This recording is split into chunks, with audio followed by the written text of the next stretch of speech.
ராமாயணத்தில் ராமர் தர்மத்தை கடைபிடித்தார் என்று போற்றப்படுகிறார். தர்மம் என்றால் என்ன? தர்மம் கடமை, மரியாதை, விசுவாசம், நீதி, நேர்மை போன்றவற்றை அடங்கியது. ராமன் தன் வாழ்வில் பல்வேறு தருணங்களில் தர்மத்தை கடைபிடித்தார். குறிப்பாக சொல்லணும்னா, ராமர் அயோத்திக்கு திரும்பி அரியணை ஏறிய பின் சீதையின் பாலுருவ தூய்மை பற்றி மக்களால் சந்தேகம் எழுப்பப்பட்ட போது அவர் சீதையை கைவிட்டதிலிருந்து தர்மத்தின் ஒரு எடுத்துக்காட்டு.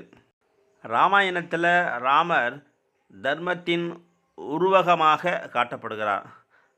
ராமர் ஒரு சிறந்த மகனாகவும், ராமர் ஒரு சிறந்த கணவராகவும், ராமர் ஒரு சிறந்த அரசராகவும் தர்மத்தை கடைபிடிப்பதன் மூலம் காட்டுகிறார்.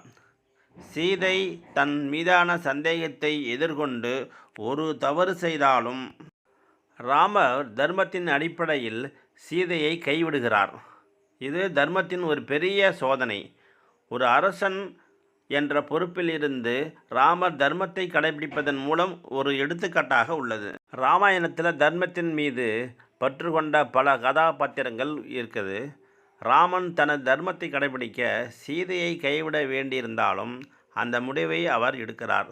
இது தர்மத்தின் ஒரு முக்கிய அம்சம்.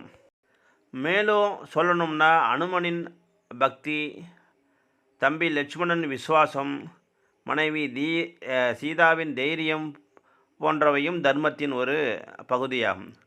ராமாயணம் தர்மத்தின் முக்கியத்துவத்தை எடுத்துக்காட்டி நெறிமுறை வாழ்க்கைக்கு ஒரு பாடத்தை நமக்கு வழங்குகிறது. ராமாயணத்தின் கதை ராமன், சீதை, லட்சுமணன், அனுமன் போன்ற கதாபாத்திரங்கள் மூலம் தர்மத்தின் பல அம்சங்களை நமக்கு விளக்குகிறது.